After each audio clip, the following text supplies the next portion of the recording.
नमस्कार मित्रांनो, मी 10 ते 12 दिवसा अगोदर एक व्हिडिओ टाकला होता की कांद्याला पाण्याचे योग्य नियोजन कसे करावे।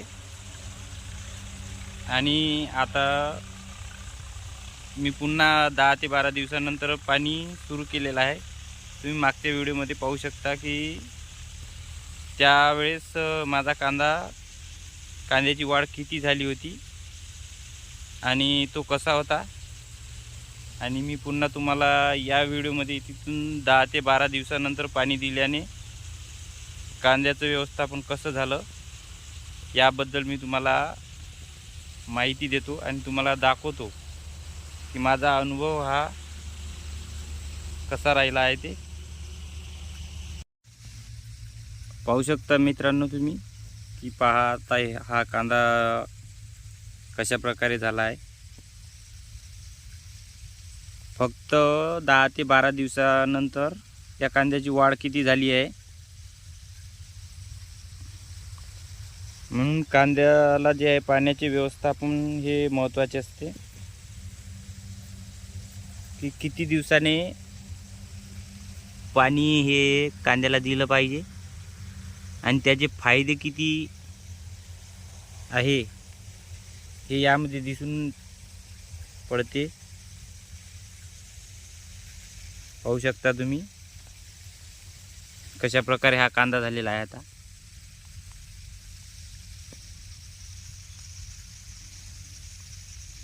तर मित्रांनो तुम्ही पाहू शकता कांदा कशा प्रकारे झाला आहे। हिरवा कच्चा आहे आणि खूप छान असा सुंदर असा दिसत आहे। पहा तर पाण्याचे योग्य नियोजन हे महत्त्वाचे असते। पहा कशा प्रकारे हा कांदा झालेला आहे। 10 ते 12 दिवसाच्या अगोदर जो माझा कांदा होता तो खूप लहान होता आणि तिथून आता 10 ते 12 दिवसानंतर पाणी दिल्याने हा कांदा कशा प्रकारे झाला आहे। हा माझा अनुभव आहे आणि जे तुम्हाला मी सांगत आहे। पाहू शकता तुम्ही सुंदर असा कांदा झालेला आहे आणि हे पुन्हा मी आता पाणी सुरू केलेलं आहे रेन पाईपाद्वारे। पहा तर मित्रांनो मी तुम्हाला सांगितलेलं आहे की कांद्याला पाण्याचे योग्य नियोजन केल्याने कशा प्रकारे फायदा मिळतो आणि किती दिवसांनी पाणी दिल्याने हे जे आहे कशा प्रकारे कांदा बनतो। तर तुम्ही पाहू शकता माझ्या मागे हा माझा अनुभव आहे आणि मी तुम्हाला ते सांगत आहे।